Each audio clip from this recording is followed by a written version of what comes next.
اس کو بھی ہم نہیں لا سکے، باقی ہم 10 لوگ یہاں پر آئے ہیں۔ یوسف علیہ السلام نے کہا کہ ٹھیک ہے، اس مرتبہ آپ کو حمل بعیر یعنی ایک اونٹ کا ہر فرد کے اعتبار سے آپ کو سامان دیا جاتا ہے۔ البتہ یوسف علیہ السلام نے ایک نظام یہ بھی رکھا تھا کہ یہ جو اناج تقسیم کرنے کا نظام تھا یہ فری نہیں تھا، مفت نہیں تھا، بلکہ اس کا کچھ نہ کچھ مول آپ کو، کچھ نہ کچھ قیمت آپ کو دینی پڑے گی۔ چنانچہ ان لوگوں نے قیمت ادا کی۔ یوسف علیہ السلام نے ان کے سارے اعزاز اور اکرام کے ساتھ ساتھ ان کو جتنے افراد تھے اتنے افراد کے اعتبار سے ان کو اناج دے دیا۔ البتہ اپنے کارندوں سے اور اپنے لوگوں سے یہ کہا کہ دیکھو کہ یہ جو پیسہ انہوں نے دیا ہے یہ پیسہ انہی کو واپس کرنا ہے، لیکن اس کو چھپا کر انہی کے سامان میں چھپا کر رکھ دینا، ان کے سب کے سامنے ظاہر نہ ہو کہ ہم نے پیسہ نہیں لیا ہے۔ تو بہرحال ایسا ہوا۔ اب اس کے بعد ان کو البتہ یوسف علیہ السلام نے تاکید کی کہ دیکھو کہ اس مرتبہ تو ہم آپ کو جتنے آپ کے گھر کے افراد ہیں اس کے اعتبار سے آپ کو اناج دیتے ہیں، لیکن اگلی مرتبہ جب آپ اناج لینے کے لیے آئیں گے، چاہے اگلے مہینے آئیں گے، چاہے اگلے سال آئیں گے، جو بھی نظام ہوگا، تو اس میں شرط ہماری طرف سے یہ رہے گی کہ جتنے گھر کے افراد ہیں ان سب کو آنا پڑے گا۔ یعنی اس میں استثناء ہو سکتا ہے کہ جو ماں باپ بوڑھے ہیں، سفر نہیں کر سکتے ہیں، کوئی بات نہیں، وہ نہ آئیں، لیکن جتنے جوان ہیں گھر میں ان سب کو آنا پڑے گا۔ خاص طور سے اشارہ تھا کہ وہ جو ایک بھائی کو تم لے کر نہیں آئے ہو اس کو بھی ساتھ لانا پڑے گا۔ اور یہ بھائی کون تھے؟ وہی بھائی بنیامین تھے جو یوسف علیہ السلام کے سگے اور ماں شریک بھائی تھے۔ تو ان کے بارے میں گویا کہ یوسف علیہ السلام نے ایک حکمت اور ایک چال کے ذریعے سے اپنے بھائی کو اپنی طرف بلانا چاہا۔ چنانچہ یہ قافلہ اپنے گھروں پر واپس ہو گیا۔ وہاں جا کر اپنے والد صاحب سے ساری بات بتا دی کہ ابا جان اس مرتبہ تو اناج مل گیا ہے، لیکن اگلی مرتبہ منسٹر صاحب نے منع کیا ہے کہ ہم آپ کو اناج نہیں دیں گے جب تک کہ سارے گھر کے جوان افراد نہیں آ جاتے ہیں، اس وقت تک ہم آپ کو اناج نہیں دیں گے۔ اور پھر جو ہے ان لوگوں نے درخواست بھی کی فَأَرْسِلْ مَعَنَا أَخَانَا نَقْتَلْ وَإِنَّا لَهُ لَحَافِظُونَ کہ بنیامین کو ہمارے ساتھ ابا جان بھیج دیجئے، ہم اس کے ذریعے سے اناج تھوڑا سا زیادہ مل جائے گا اور ہم اس کی حفاظت کرنے والے ہوں گے۔ تو پھر یعقوب علیہ السلام کو بات یاد آئی، کہنے لگے هل آمنکم علیہ الا کما امنتکم علی اخیہ من قبل،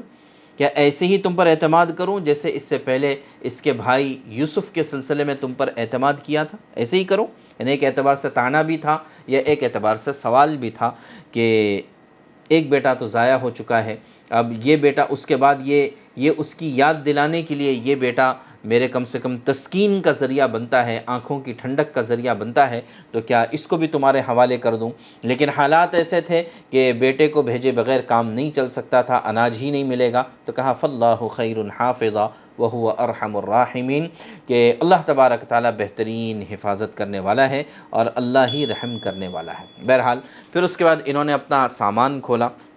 جب سامان کھولا تو دیکھا کہ وہ جو سارے پیسے ہم نے دیے تھے وہ پیسے سامان کے اندر موجود ہیں۔ تو انہوں نے کہا کہ دیکھو ابا جان کہ جو منسٹر صاحب بڑے دیالو ہے اور بڑے ہی کریم النفس ہے، دل ان کا دریا ہے، اس وجہ سے پیسے واپس کر دیے ہیں، تو لہٰذا اب ہم کو بھی ان کی بات کا لحاظ اور رعایت کرنی چاہیے۔ تو اس پر یعقوب علیہ السلام نے کہا قال لن ارسلہ معکم حتی تؤتونی موثقا من اللہ لا تأتوننی بہ الا ان یحاط بکم۔ تو یعقوب علیہ السلام نے کہا کہ ٹھیک ہے، میں دل پر پتھر رکھ کر اور بوجھ سینے پر لے کر میں اپنے چھوٹے بیٹے بنیامین کو تمہارے ساتھ بھیجتا ہوں، لیکن تمہیں وعدہ کرنا پڑے گا، عہد لینا پڑے گا اللہ کے نام کا کہ تم اسے واپس ضرور بضرور لے آؤ گے، اور یہ کہ تم اس کی پوری پوری حفاظت کرو گے۔ چنانچہ ان لوگوں نے وعدہ دیا۔ یعقوب علیہ السلام نے بھی ان کے وعدہ کرنے کے باوجود کہا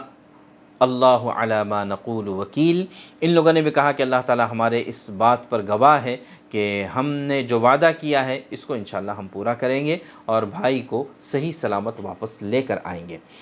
اس پر یعقوب علیہ السلام نے پھر ایک نصیحت ان کو کی کہ دیکھو بیٹو کہ جب تم جا رہے ہو، مصر جا رہے ہو، اور تم 11 بھائی سب ایک ساتھ داخل نہ ہونا، لا تدخلوا من باب واحد وادخلوا من ابواب متفرقہ کہ ایک ہی دروازے سے سب داخل ہو جاؤ گے تو سب کو پتہ چلے گا کہ ایک گھر کے 11 افراد آئے ہیں، اور اس زمانے میں ظاہر ہے کہ آدمی کی سب سے بڑی سمپتی اور سب سے بڑا اثاثہ، سب سے بڑا ایسٹ جو سمجھا جاتا تھا وہ اس کی اولاد اور اس کا مال ہوتا تھا۔ کہ اولاد ایک بہت بڑی واقعی دیکھا جائے تو آدمی کا ایسا اثاثہ ہے، ایسی سمپتی ہے کہ جو آدمی کے نسل کو بھی آگے بڑھاتی ہے، آدمی کے نام کو بھی آگے بڑھاتی ہے، اور دنیا بھی کما کر باپ کے ہاتھ میں یا باپ کے پیروں میں نچھاور کرتی ہے اگر وہ ان کی صحیح تربیت ہوئی ہو اور ان کو والدین کے حقوق پتہ ہو۔ تو پھر جتنی زیادہ اولاد ہوتی ہے بڑھاپے میں ماں باپ اتنا زیادہ آرام اور آسائش کے ساتھ اپنی زندگی گزار سکتے ہیں۔ تو اس زمانے میں یہ ایک بڑے حسرت کی بات تھی، اگرچہ ہمارے زمانے میں ہم دو اور ہمارے دو کا نعرہ ہے، لوگ کم سے کم بچوں پر اکتفا کر جاتے ہیں اور بہانہ بناتے ہیں پاپولیشن کے بڑھ جانے کا، حالانکہ پاپولیشن کا بڑھنا کبھی بھی کسی بھی زمانے میں کوئی مسئلہ نہیں رہا ہے۔ جتنا پاپولیشن بڑھتا ہے اللہ تعالیٰ کی طرف سے ریسورسز، قدرتی ذخائر بھی بڑھتے چلے جاتے ہیں۔ ہاں، سب سے بڑا مسئلہ کرپشن ہوتا ہے کہ چونکہ ہمارے یہاں پر کرپشن پر کوئی لگام نہیں ہے تو اس وجہ سے پاپولیشن کو بدنام کر کے اس پر لگام لگانے کی کوشش ہوتی ہے۔ تو بہرحال تو یعقوب علیہ السلام نے ان بچوں سے کہا کہ بیٹا ایک ہی، چونکہ اس زمانے میں مصر میں داخل ہونے کے دروازے ہوتے تھے، تو کہا کہ ایک دروازے سے سب داخل نہ ہونا، علماء کے کہنے کے مطابق کہیں ایسا نہ ہو کہ سب پر نظر لگ جائے، تو اس لیے کہا کہ وَادْخُلُوا مِنْ أَبْوَابٍ مُتَفَرِّقَةٍ، الگ الگ دروازوں سے الگ الگ داخل ہو جانا۔ اور یہ کہا کہ یہ صرف ایک حکمت عملی کے طور پر ہے، ظاہری اسباب کے طور پر ہے، ان الحکم الا للہ، فیصلہ تو اللہ ہی کا ہوگا، یعنی اللہ ہی جانتے ہیں کہ اس عمل کی وجہ سے تم پر نظر لگے گی یا نہیں لگے گی۔ ایسا بھی ہو سکتا ہے کہ اس عمل کی وجہ سے، اس احتیاط کی وجہ سے تم نظر بد سے بچ جاؤ، اور یہ بھی ممکن ہے کہ یہ سب کرنے کے باوجود اللہ کا اگر فیصلہ ہو تو پھر جو ہے تم پہ نظر لگ سکتی ہے۔ علیہ توکلت وعلیہ فلیتوکل المتوکلون، میرا تو اللہ ہی کی ذات پر بھروسہ ہے اور توکل کرنے والے تو اللہ ہی کی ذات پر توکل کرتے ہیں۔ تو پتہ یہ چلا کہ توکل کا مطلب دنیا کے اسباب کو چھوڑ دینا نہیں ہے، توکل کا مطلب ہوتا ہے احتیاط اور دنیاوی ذرائع کو اختیار کرنا، البتہ دل اللہ ہی کی طرف متوجہ ہو، دل ان اسباب پر نہ ہو۔ مثال کے طور پر اگر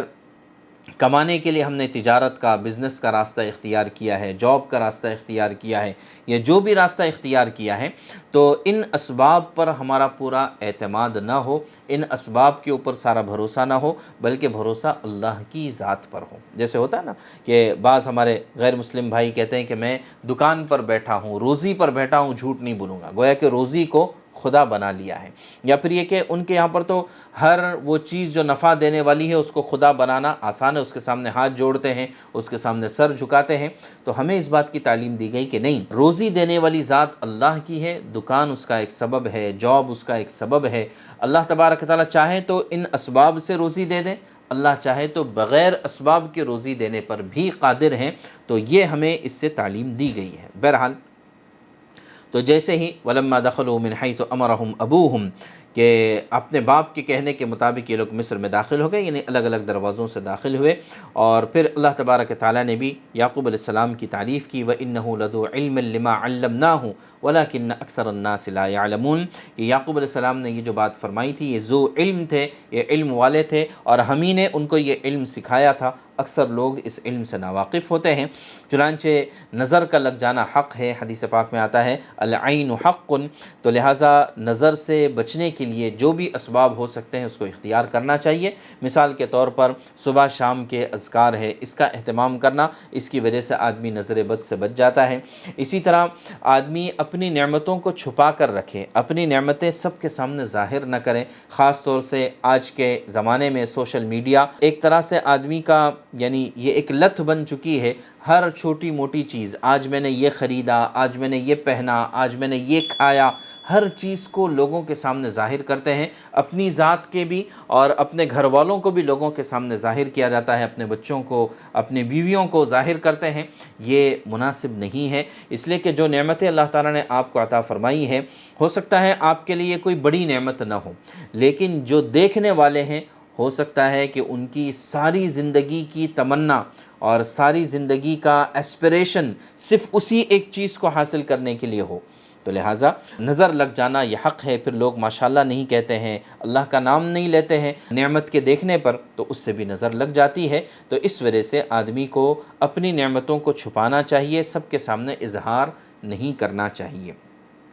چھپانے کا مطلب کنجوسی بھی نہیں ہے اور چھپانے کا مطلب دکھاوا بھی نہیں ہونا چاہیے۔ دونوں کے درمیان اللہ تبارک و تعالیٰ جو حکمت عطا فرمائی ہے اس حکمت اور بصیرت کے مطابق اپنی زندگی کو گزارنا چاہیے۔ تو بہرحال یہ جو ہے بڑا عجیب قصہ ہمارے سامنے آیا، اس میں قرآن نے بے شمار باتیں اس سے متعلق کہی ہے، جلدی سے ہم اس کو دیکھنے کی کوشش کرتے ہیں۔ قرآن نے کہا وَجَاءَ إِخْوَةُ يُوسُفَ فَدَخَلُوا عَلَيْهِ کہ یوسف علیہ السلام کے بھائی یوسف علیہ السلام کی خدمت میں آئے اور یوسف علیہ السلام نے باقاعدہ ان کو دیکھا، یعنی آنے جانے والوں پر نظر تھی۔ پتہ چلا کہ آدمی کا جو جاب، جو پروفیشن، جو ذمہ داری ہے اس کو وہ خود ادا کرنے والا بنے۔ ایسا نہیں ہونا چاہیے کہ سرکاری کوئی نوکری مل گئی اور خود اس آدمی کے جانے کے بجائے وہ کسی اور کو اپنی جگہ پر بھیجتا ہے اور سرکاری تنخواہیں وہ خود وصول کرتا ہے، ایسا نہیں ہونا چاہیے۔ یوسف علیہ السلام اتنے بڑے عہدے پر تھے، اتنی بڑی ذمہ داری پر تھے، لیکن ہر آنے جانے والے پر نظر تھی، تو لہٰذا آدمی اپنی ٹیم ایسی بنا دے، ایسا نظام ایسا بنا دے کہ اپنے کام کی ہر چھوٹی بڑی چیز اس کے سامنے ہو، اس کے نظروں کے سامنے سے گزر جائے۔ یہ قرآن ہمیں یہ چیز بتاتا ہے۔ اسی طرح یوسف علیہ السلام کہہ رہے ہیں الا ترون انی اوفی الکیل وانا خیر المنزلین کہ دیکھتے نہیں کہ میں نے تمہارا کتنا زیادہ اکرام کیا۔ اپنے بھائیوں سے کہا کہ دیکھو میں نے تمہیں اناج بھی پورا دے دیا ہے اور اسی طرح تمہارا اکرام بھی کیا ہے۔ تو ضیافت کرنا، مہمان نوازی کرنا یہ نبیوں کی سنت میں سے ہے، اس کو باقی رکھنا چاہیے کہ مہمان نوازی کے ذریعے سے آدمی کے اپنے رزق میں، جان مال میں برکتیں ہوتی ہے اور اللہ تبارک تعالیٰ اس کے ذریعے سے عزتیں بھی عطا فرماتے ہیں۔ خاص طور سے جس کا دسترخوان وسیع ہوتا ہے، جس کے گھر میں مہمانوں کا آنا جانا ہوتا ہے، اللہ تبارک تعالیٰ مہمان کی برکت سے رزق میں بھی برکت عطا فرماتے ہیں، نام اور عزت اور شہرت بھی عطا فرماتے ہیں۔ تو یہ نبیوں کی سنت ہے، اس کا اہتمام کرنا چاہیے۔ اسی طرح یوسف علیہ السلام نے کہا انی اوفی الکیل، یعنی میں نے جو مقدار طے تھی وہ پوری دے دی۔ خاص طور سے اناج کے معاملے میں چاہے ہم بیچنے کا کام کرتے ہو یا خریدنے کا کام کرتے ہو، تو اناج کو تولنے کا جو کام ہے، وزن کرنے کا جو مسئلہ ہے، اس میں بہت زیادہ احتیاط کی ضرورت ہے کہ آدمی کو مثال کے طور پر 1 کلو اناج بیچ رہا ہے تو 1 کلو سے تھوڑا سا زیادہ بیچ دے تاکہ کم نہ ہو۔ قرآن کریم میں دوسری جگہوں پر اس پر وعید آئی ہے وَيْلٌ لِّلْمُطَفِّفِينَ الَّذِينَ إِذَا اكْتَالُوا عَلَى النَّاسِ يَسْتَوْفُونَ وَإِذَا كَالُوهُمْ أَوْ وَزَنُوهُمْ يُخْسِرُونَ کہ جب اپنی باری آتی ہے تب تو زیادہ لینے کی کوشش کرتے ہیں اور جب دوسروں کو دینے کا مسئلہ آتا ہے تو وزن کو گھٹا دیتے ہیں اور جو ڈنڈی مار کر دیتے ہیں۔ تو اس میں بظاہر تو ایسا لگتا ہے کہ بھئی ہم نے بڑا کمال کر دیا، ہم نے وزن کم کر دے دیا یا سامنے والے کو دھوکہ دے کر بیچ دیا، تو بظاہر تو کامیابی نظر آتی ہے، لیکن اللہ تبارک تعالیٰ نے ان چیزوں میں برکت کبھی نہیں رکھی ہے۔ ہمیشہ زیادہ جھکتا تول کر دینا اس میں برکت ہے۔ یہ اللہ کا نظام ہے کہ زکوٰۃ دینے میں بظاہر مال کم ہوتا ہے، صدقہ دینے میں بظاہر مال کم ہوتا ہے، لیکن اللہ فرماتے ہیں کہ ہم اس میں برکت عطا فرماتے ہیں۔ سود لینے میں بظاہر مال بڑھتا ہے، لیکن اللہ تعالیٰ فرماتے ہیں کہ نہیں، ہم اس کو گھٹاتے ہیں۔ تو صدقات کو بڑھاتے ہیں اور سود کو یعنی حرام چیز کو ہم گھٹاتے ہیں۔ تو ایسے ہی یہاں پر ہے کہ تھوڑا سا جھکتا تول کر دینا، زیادہ دینا یہ برکت کا ذریعہ ہے، کم دینا، وزن کم کر دینا یہ آدمی کے گھاٹے کا سودا ہوتا ہے۔ اس چیز کا خاص طور سے خیال رکھنا چاہیے۔ یوسف علیہ السلام نے بھائیوں کو پہچانا، لیکن اپنا تعارف بھائیوں کے سامنے نہیں کیا۔ ایک حکمت عملی کے تحت ایسا زندگی میں کبھی موقع آ سکتا ہے، آدمی اپنی آئیڈینٹی کو چھپا کر کوئی حکمت کی وجہ سے ایسا کام کرنا چاہتا ہے جس سے کسی کو نقصان نہ ہو، جو اپنی آئیڈینٹی کو چھپانا بھی جائز ہے۔ اس واقعے سے ہمیں یہ پتہ چلتا ہے۔ اسی طرح یعقوب علیہ السلام کے سامنے جب ان کے بیٹوں نے یہ درخواست رکھی کہ بنیامین کو ہمارے ساتھ بھیجا جائے،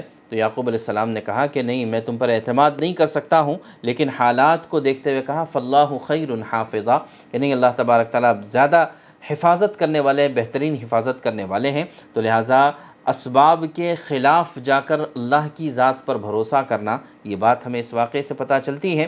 اسی کے ساتھ ساتھ یہ کہ یعقوب علیہ السلام نے اپنے بیٹے ہیں، سگی اولاد ہے، لیکن ان سے بھی معاہدہ کیا اور ان سے بھی ایگریمنٹ کیا کہ تم اپنے بھائی کو صحیح سلامت واپس لے کر آؤ گے۔ تو پتہ یہ چلا کہ ہر چھوٹا بڑا کام یا ہر عزیز اور قریب یا ہر جانکار اور جس کو نہیں بھی جانتے ہیں، ہر ایک سے معاہدہ ہونا چاہیے۔ عام طور سے ہمارے یہاں پر یہ ہوتا ہے کہ تعلقات کی وجہ سے، رشتہ داری کی وجہ سے، دوستی کی وجہ سے بڑے بڑے معاملات ہو جاتے ہیں، لیکن اس کا کوئی معاہدہ نہیں ہوتا، کوئی ایگریمنٹ نہیں ہوتا، کوئی MOU نہیں ہوتا ہے۔ حالانکہ آپ دیکھیں کہ اس وقت دنیا میں جتنی بھی بڑی ڈیل ہوتی ہے، بڑی چھوٹی جتنی بھی ڈیلز ہوتی ہیں، ان سب میں ایک MOU ہوتا ہے، ایک ایگریمنٹ ہوتا ہے، اور ہم بڑے بڑے کام کر جاتے ہیں لیکن اس کے درمیان کوئی ڈیل نہیں ہوتی ہے، کوئی ایگریمنٹ نہیں ہونے کی وجہ سے بعد میں چل کر اختلافات، بعد میں چل کر جھگڑے، نقصان اور پتہ نہیں کتنی زیادہ نقصان والی چیزیں سامنے آتی ہے۔ تو دیکھو یعقوب علیہ السلام اپنی اولاد سے